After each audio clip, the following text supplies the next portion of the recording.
Coming up, a nationwide movement in Canada calls for an end to violence against Indigenous women and children. We hear from activist and author Willie Poll. Plus, higher education reporter Emma Hall shares barriers in college admissions for Native students. I'm Malia Chavez. Join us for those interviews, plus headlines from the ICT Newscast. This program is made possible by the Corporation for Public Broadcasting, a private corporation funded by the American people. Arizona State University welcomes 3,500 Indigenous students from Arizona and across the nation. It serves one of the largest populations of Indigenous students among U.S. colleges and universities. We created a sense of place for tribal nations to create futures of their own making through community outreach and research, taught by world-class Indigenous faculty where they see a reflection of themselves and their experiences. Find community at ASU.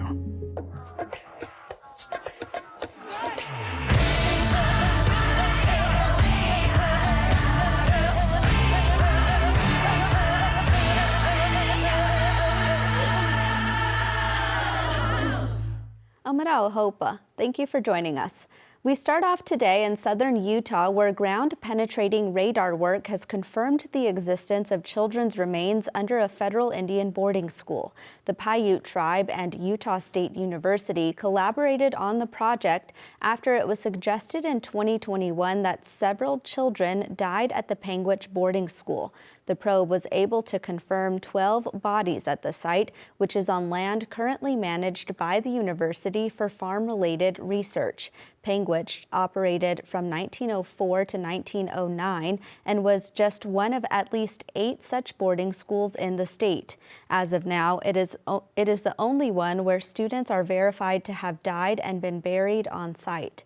Paiute officials believe 2 bodies were from the Kaibab band and 4 from the Shivutz band, with the rest likely from other tribes. The next steps involve consulting with relatives of the children and coordinating a plan to proceed. In Wyoming, state testing data shows dismal news for Native American elementary students, according to reporting from Cowboy State Daily.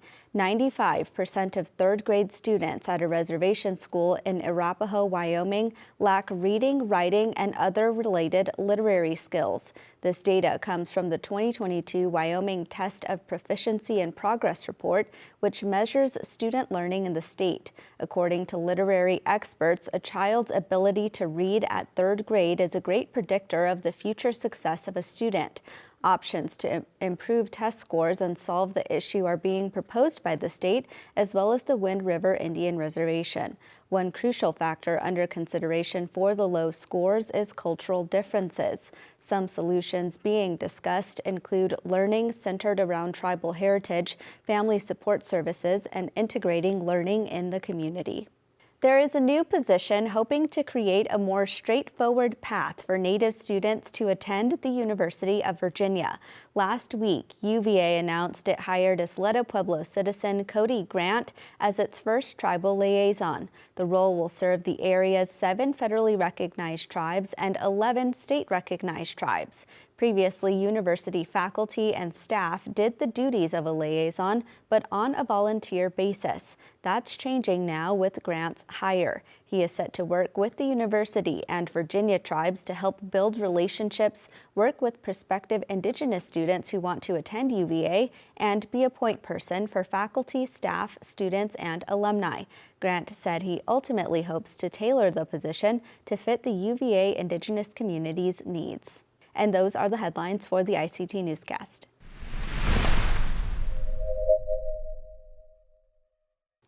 Since the Supreme Court overturned affirmative action in June, many have asked what exactly that will mean for Native American students pursuing higher education.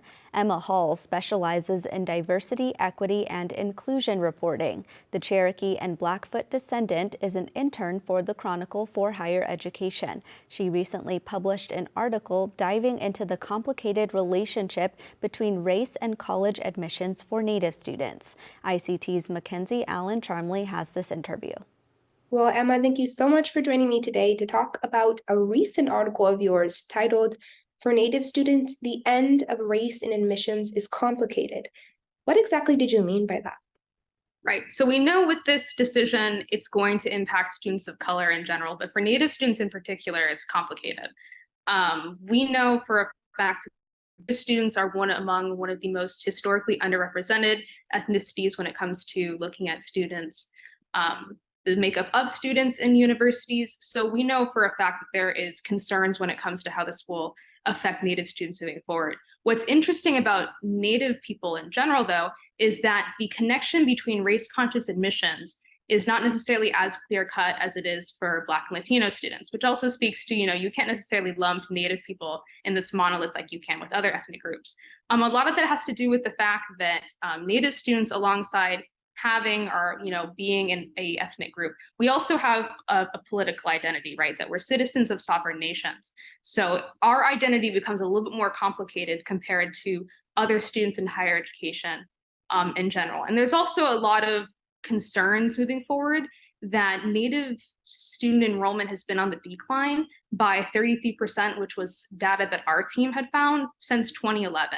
So, and there's a lot of also obstacles in general when it comes to Native students pursuing higher education to begin with. Alongside Native students having the lowest college going rate out of any ethnicity in the country, we also have the lowest high school graduation rate. Native students also don't necessarily have the intergenerational wealth that's needed to pursue college that comes with, paying tuition, buying books, being able to afford the other expenses of college. Native people also have an incredibly complicated history when it comes to education in general. When we look at the history of boarding schools, when we look at the history of land-grant colleges, and those are only a few obstacles that come forward in general. So we are seeing this looming uncertainty right now when it comes to race-conscious admissions in Native people, but it's not necessarily the same sort of concerns that you could group or lump in with other students of color. You had mentioned the Supreme Court's decision to overrule race-conscious admissions. For those who are unaware, why is this an issue in higher education? So with the overturning of affirmative action from the Supreme Court, colleges and universities can no longer consider race as a part of acceptance into schools. So that impacts Native students. For example, when a Native student is enrolling into the college admission process, they have the option of selecting a race or ethnicity, and typically Native students will select American Indian or Alaskan Native by that definition. With that being gone, that is no longer an option when it comes to colleges considering if they are going to enroll a student. Why this is complicated for Native people is because you additionally have the political identity that comes with tribal enrollment. It's also worth mentioning that in California in particular, for the past 20 or so years, since the 90s, they have not had race-conscious admissions. So they've tried to find other ways to adapt diversity when it comes to their student body. They've used holistic review, where they've looked at the geographical location of students when considering if they would diversify a student body. And additionally, we see the University of California has different initiatives to retain and enroll Native students that also include free tuition programs. So these programs aren't always perfect either. When we see with the UC in particular is that their program only recognizes students who belong to a federally recognized tribe, which becomes even more complicated given that in California, you have this huge population of tribes that aren't recognized by the federal government. So those students wouldn't be able to benefit from that program. But again, a lot of these initiatives are trying to still support Native students and level the playing field when race-conscious admissions, when that in theory that's what it's supposed to do, when that's completely obsolete. There are many systematic issues at play when it comes to counting Native students in higher education. Throughout your reporting, what can you share with us on that? Right. So universities and colleges are still trying to figure out how to recognize Indigenous identity. So historically, these schools have undercounted Native students at times. And that typically happens in like the census process. Native identity is incredibly complicated. So sometimes we'll see Native students, who will check off more than one box, and then universities will lump them into the majority, which isn't always necessarily Native people. I had mentioned earlier too that not every Native student is federally recognized. They either belong to a non-federally recognized tribe or disenrolled. There are a lot of other complicated reasons. So it's hard for those colleges to realize, how do we still count you if it's not necessarily the criteria that they were basing it on. So that's where those numbers get really, really complicated.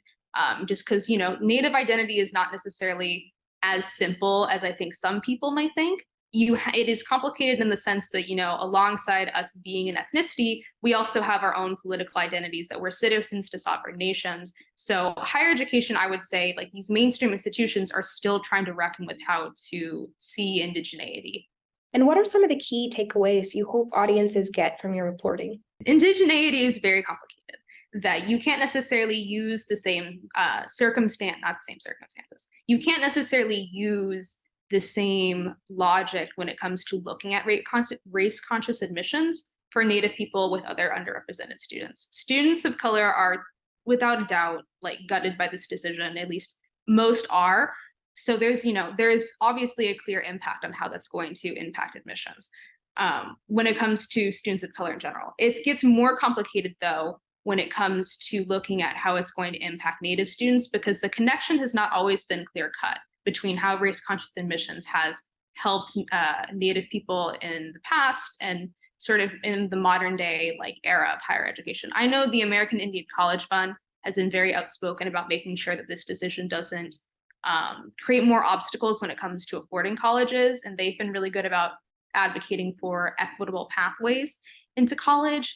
I know there's also this very looming concern and worries that it's going to, continue to contribute to enrollment drops, that it's going to discourage Native people from going to college, that it's just going to be another obstacle. And within my reporting, talking to experts, talk to people who are involved in Indian country, there's a really strong encouragement to continue outreach with tribal communities, to really touch base with K through 12 Native students, to connect with families, that to not just, overlook and forget about Native people when this is one of the biggest decisions in higher education within the year, especially when it comes to how this will impact on underrepresented students, particularly students of color in the country. Well, Emma Hall, thank you so much. Thank you. May 11th is Moose Hide Campaign Day in Canada. It recognizes the nationwide movement of Indigenous and non-Indigenous people committed to a journey of reconciliation. This year, over 500,000 people gathered in solidarity above the medicine line to end violence against women and children. Walks, workshops, and other events took place in schools and communities across the country. In addition to the ceremony and celebration, supporters are encouraged to fast from sunrise to sunset to deepen their personal commitment to the cause. Since its creation in 2011, the Moose Hide campaign has evolved into one of Canada's most recognized movements, calling for an end to gender-based violence. Here's how it began with one family's call to action. Oh, yeah. Oh, yeah.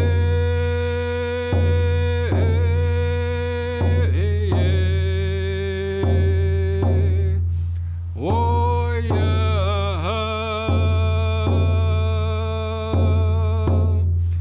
Oh, yeah. Yeah.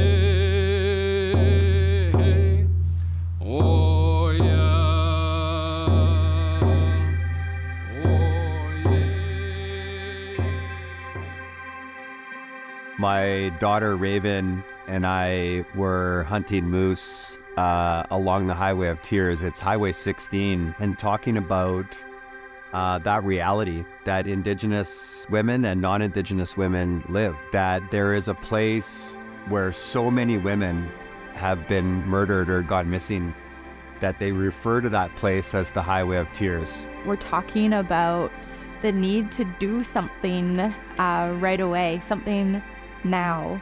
And our family was really trying to figure out something that we could do to help end some of that violence that's happening towards women and children, to help bring some love and light back to that highway. We were blessed with the moose that morning. I was witnessing my daughter Raven at the tender age of 16 in her fierceness, harvesting that moose. We had this moment of inspiration, and it was such a beautiful moment to be able to share with my dad on our beautiful carrier territory, to bring that moose hide home and cut it up into a bunch of little squares and ask people to wear that as their commitment, as their reminder of who they want to be in this world. Wear this thing, you promise. If you wear it, you promise not to do violence to the women and children in your life. What we've seen since Moose Hide Campaign was founded in 2011 is that as soon as folks hear about our mission and our vision, they feel compelled to join. So we started with 20 people at the first Moose Hide Campaign Day, and it grew by 2 times every time since then. And the campaign has started off very humbly. Paul and Raven will tell you about sitting around the table and cutting up the first moose hide pin and writing out on index cards, handwritten, and handing them out to their friends. The campaign has been a slow burn, and now it's growing much quicker now. Last year we gave out our 3 millionth moose hide pin. We'll be giving out our 4th million, so we're now at close to 1 million a year we're giving out. For each pin represents at least 5 conversations about the need to end violence against women and children. There are millions of conversations happening across this nation.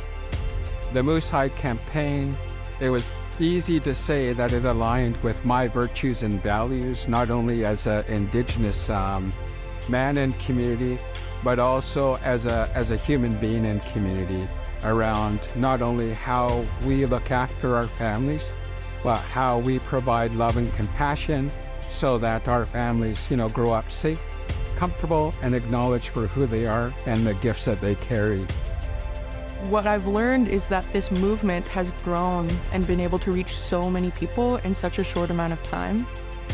But creating cultural shifts in this country takes many years, takes the work across generations. It won't just be us, it won't just be my dad and my sister, but the next generation of our family and beyond. It does take intergenerational thinking and that long-term effort to bring forward a different future than the past that we've had. When we meet students in post-secondary institutions across Canada, there is such a huge appetite to become involved in solving this ailment in our society. There's so much sexualized violence and gender-based violence that's very evident on post-secondary campuses in Canada. Students want to be able to contribute to the solution. When we ask men and boys to become involved, we want them to feel like we're calling them in rather than calling them out. There has to be healthy, loving masculinity.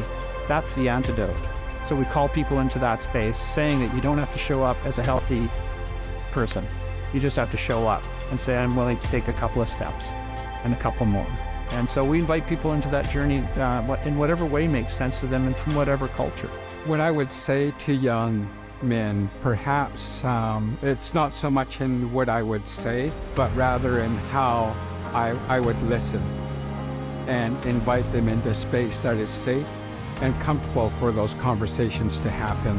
Be yourself, and if you can, open your heart up a little bit, but just showing up and listening on your first year, and then second year, you kind of just open up a little bit more and a little bit more, and we'll never push anything on you that you're not ready for. And then if you're ready to build and grow with us, then that's what we'll do on the day and hopefully throughout the year.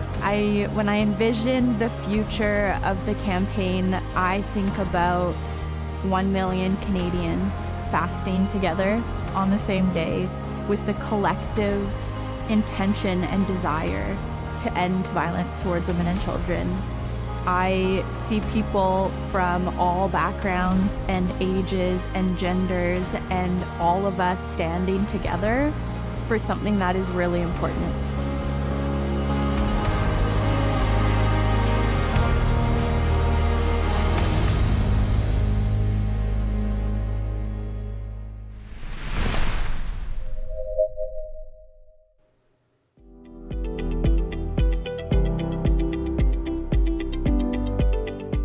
With us now is the Director of Education for the Moose Hide Campaign and Métis children's book author Willie Poll. Welcome, Willie, and thanks so much for being here. Hi, thank you so much for having me. Tell us how you became involved with this wonderful organization. Yeah, absolutely. So I had previously been a teacher, a high school teacher in different First Nations across the country. I'd traveled around to different locations in places where they often couldn't kind of get teachers to stay, or more remote locations where it's challenging to find people to come up there and live.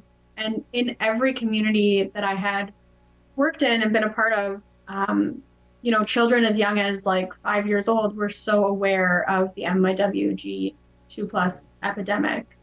And I think that seeing how it affected youth and kids was like so impactful to me. And so there was, a couple instances that really stick out in my mind that really kind of inspired my work. And so I ended up writing a children's book that highlights kind of the power of our matriarchs and our connection to those before us, and also highlights the MIWG2+ epidemic and the need for change. And through that, I sort of found the campaign and fell in love with them and their message and what they're trying to do. And so I came on full time with them, and I've been there for about just over 3 years now. I'd love to talk about your books, but before we get into that, I'd love to learn what your role as Director of Education entails.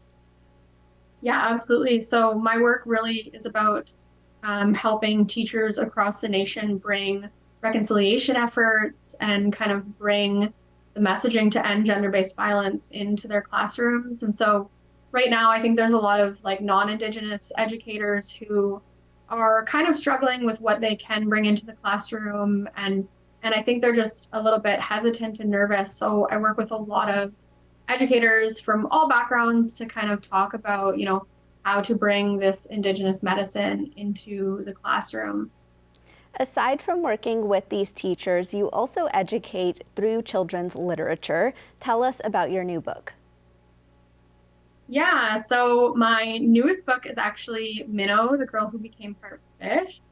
And I call it my land back love letter. It's kind of like a story about a young Indigenous water protector who goes on this like underwater journey, sees some of the things that are happening within our oceans. And then she comes back and she kind of rallies her people. And we have that beautiful like protesting image that I love so much. And it's just, I work in a lot of places where I see, and I'm being from Northern Ontario myself, I also see the kind of disconnect of our traditional foods and some of the access to foods and the land sovereignty and the food sovereignty that comes with that. And so I think it was sort of deeply inspired by the decline of the salmon really is what really sparked me to write the story, and listening to youth tell me how they wish that I'd come, like 6 years ago when they have this big salmon feast, and how, they close salmon fishing off to their own people now to try and get the populations back. And just seeing how upsetting that is that they can't eat the food they've been eating for thousands of years. And so although the West Coast is not my traditional territory, I spent quite a few years out there, and that's really inspired the story. As a writer and as a creative, where do you find the inspiration and the strength for your books? Kids. All of the inspiration comes from the kids and the youth that I work with and have gotten to know. And I keep in touch with students that I had like 10 years ago still, who now have their own kids. And, I get to kind of watch that come full circle. And I just think that every now and then, like a moment happens that really just empowers me to create something for them, something that, might have made a difference if they had seen it when they were a kid, and, if they had felt heard or felt represented. And so I think that, I think all of my inspiration pretty much comes from the youth, and what I write is kind of my gift to them in my own way. And working through those things that make you so angry, like, I write about some really heavy topics, and I have a lot of rage and a lot of anger inside me. And I think a lot of Indigenous people do, because of everything that's happened and the world that we are living in. And writing for kids means that I have to work through that anger and create something beautiful and inspiring out of it. And so it's kind of like very therapeutic for me, I think. Minnow, of course, is your second book, but tell us about your first. Yeah, Together We Drum, Our Hearts Beat as One. It just sort of, it came actually out of my first drive along the Highway of Tears. And I did that drive with one of my past students, who is a young visibly Indigenous women. And we just passed sign after sign of missing people, as young as like 10 years old. And I had never seen anything like it before, although I was very aware of the MIW-G2+ epidemic and, had worked in that area. Previously, I had never driven the Highway of Tears, and it was really an impactful moment. And when I, a couple weeks later, I had this really interesting dream of these women who were standing behind me, and I was looking at this river, and I woke up and I just started writing. And I had never written for children before. It sort of started as a poem, and I just fell in love with it. And I thought, wow, this could be a really beautiful story, and I really want to share it with the world. And so I just kind of worked to make that happen. And it's still always a surprise to me because I never expected it at all. And so it's been a really great journey. Well, author and director of education for the Moose Hide campaign, Willie Poll, thank you so much. Thank you. And that's a slice of our Indigenous world. For all the latest, visit ictnews.org. From all of us in the newsroom, stay safe, my relatives.